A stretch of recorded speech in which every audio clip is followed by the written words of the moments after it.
மத்திய அரசு கொடுக்கறத கல்விக்கு மட்டுமே நான் ஒரு டேட்டா வச்சிருக்கேன். 2024 வருஷம் இப்ப ரீசெண்டா உயர் நீதிமன்றத்துல தமிழக அரசு ஒரு வழக்கு போட்டது, கல்வியை மாநில பட்டியலுக்கு கொண்டு வரணும்னு. அப்ப நீதிமன்றத்தில் வாதம் வைக்கிறது அரசு தரப்பு வாதம். என்ன தெரியுங்களா? லிஸ்ட்ல கொண்டு போனது யாரு?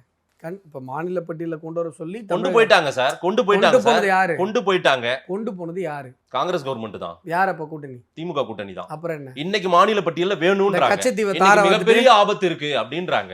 கச்சத்தீவை தார வாத்துட்டு நீங்களே டிராமா பண்ணுவீங்களா? அந்த மாதிரி ஒரு டிராமா தானே இது. இப்ப வேணும்னு ஒரு கோர்ட்ல ஒரு வாதம் நடக்குது. அன்னைக்கு டேட்டா படி 2005 2006 நிதியாண்டில் 23% தான் கல்விக்கு மத்திய தொகுப்புல இருந்து நமக்கு நிதி வந்திருக்கு அப்படின்னு ஒரு டேட்டா நீதிமன்றத்துல சொல்லியிருக்காங்க. நீங்க வக்கீல் வேணா கிராஸ் செக் பண்ணிக்கோங்க, என்கிட்ட இருக்குது, அதுக்கான இதே இருக்குது, கோர்ட்ல நடந்த வாதமே இருக்குது.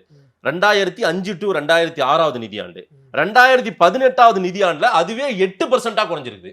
வெறும் 8% தான் ஒன்றிய அரசு நிதியே ஒதுக்கி இருக்குது. மீதி எல்லாம் மாநில அரசு தான் வந்து அந்த செலவினங்களை பார்த்துருக்கு. இப்போ 2 பேர் நம்ம பேசிட்டு இருக்கோம். நான் வந்து தமிழ் சமூகத்தில் இருக்கிற அடுத்த தலைமுறை தமிழ் படிக்கிறதுக்கு வாய்ப்பு இல்லாம இருக்கு.